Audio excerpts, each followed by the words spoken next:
Hi hello everyone, welcome back to our channel. இன்றைக்கி நாம் பார்க்க போகிற ரெசிபி என்னென்னாங்க ப்ளம் கேக்குங்க. ரொம்ப சிம்பிளாக செய்யக்கூடிய இந்த ப்ளம் கேக் ஓவன் இல்லாமல் நம்ம வீட்டில் இருக்க வெசல்லையே செய்ய போகிறோங்க. 2 மெத்தடில் நான் காமிக்க போகிறேன். ரொம்ப ஈஸியாகவும் சிம்பிளாகவும் தாங்க இருக்கும்.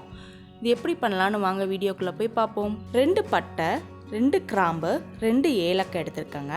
3/4 கப் அளவுக்கு சுகர் எடுத்திருக்கேன். இப்போ இது மிக்ஸி ஜாரில் நல்லா பொடியாக அரைச்சி எடுத்துக்கலாங்க. ஒரு பாத்திரத்தில் நம்ம பொடியாக அரைச்சி வச்ச அந்த பவுடரை நம்ம ஆட் பண்ணிக்க போகிறோம். இதை கேரமலைஸ் பண்ண போகிறோம்.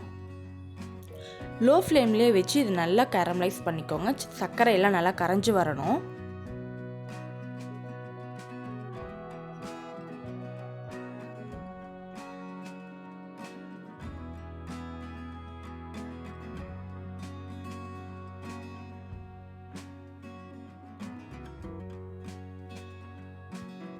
பாருங்கள், சர்க்கரையெல்லாம் நல்லா கரைஞ்சி வந்துருச்சு. இந்த சமயத்தில் நாம் ஒரு 1/2 கப் அளவுக்கு தண்ணி சேர்த்திக்கிறோம். தண்ணி சேர்த்தும் போது கெட்டி ஆகதாங்க செய்யும். தண்ணி சூடாகி வரும்போது அது கரைஞ்சி வந்துடும்.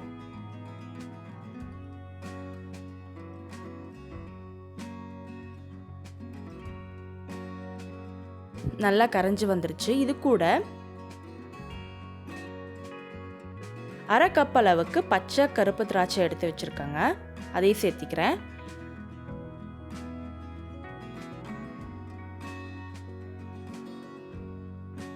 1/4 கப் அளவுக்கு டூட்டி ஃப்ரூட்டி ஆட் பண்ணிக்கிறேன்.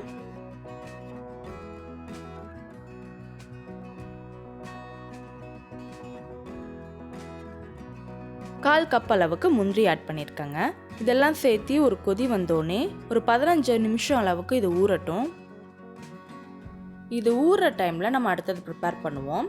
ஒரு பவுலில் 2 முட்டை எடுத்துருக்காங்க.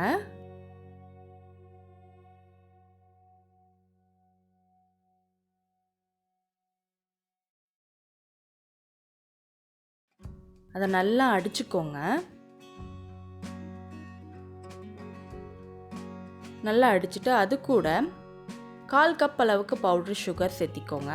அதையும் சேர்த்து நல்லா மிக்ஸ் பண்ணிக்கோங்க.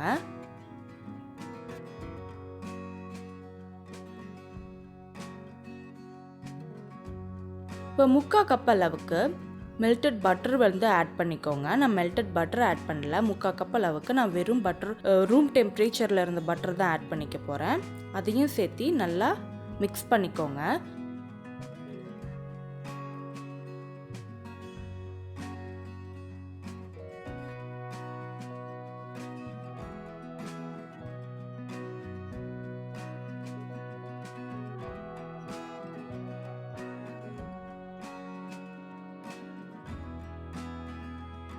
இது கூட 1 கப் அளவுக்கு மைதா,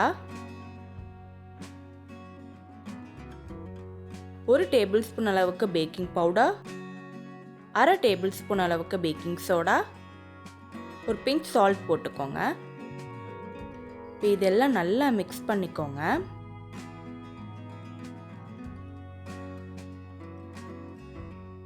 பால் சேர்த்திக்கலாங்க. 1/4 கப்பில் இருந்து கொஞ்சம் அதிகமாக இருக்கிற மாதிரி சேர்த்து நல்லா மிக்ஸ் பண்ணிக்கலாம்.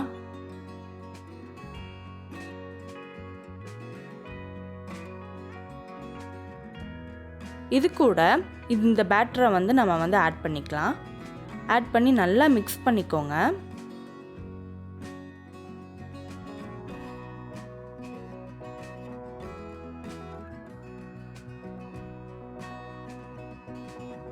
மிக்ஸ் பண்ணிவிட்டு நாம் இது மோல்டுக்கு மாற்றிக்கலாம். இப்போது நான் ஒரு கடாய் எடுத்துருக்கேங்க.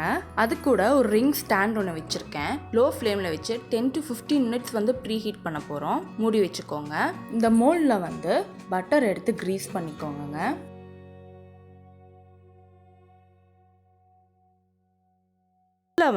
பாதி அளவுக்கு மட்டும் நம்ம கேக் பேட்டரை ஆட் பண்ணிக்குவோம். மீதி இருக்க பேட்டரை அப்படியே வச்சுக்கலாங்க. நம்ம செகண்ட் மெத்தடுக்கு யூஸ் பண்ணிக்கலாம். இப்போ கடாய் ப்ரீ ஹீட் ஆகிருக்கும். இதுக்கு மேலே ஒரு பிளேட் வச்சுக்கோங்க ரவுண்டாக. அதுக்கு அந்த கடாய்க்கு ஏற்ற மாதிரி பிளேட் வச்சுக்கோங்க. அது மேலே நம்ம ஃபில் பண்ணியிருக்க அந்த மோல்டு ஒன்று ஒன்றா வச்சுக்க போகிறோம். இதுக்கு மேலே உங்களுக்கு தேவைன்னா நீங்கள் கேஷ்யூஸ் வச்சு, அது ஆப்ஷனல் தான். ஓகே, இப்போ கடாய் மூடிடுங்க. 45லேருந்து 50 மினிட்ஸ் வரைக்கும் நம்ம குக் பண்ண போகிறோம்.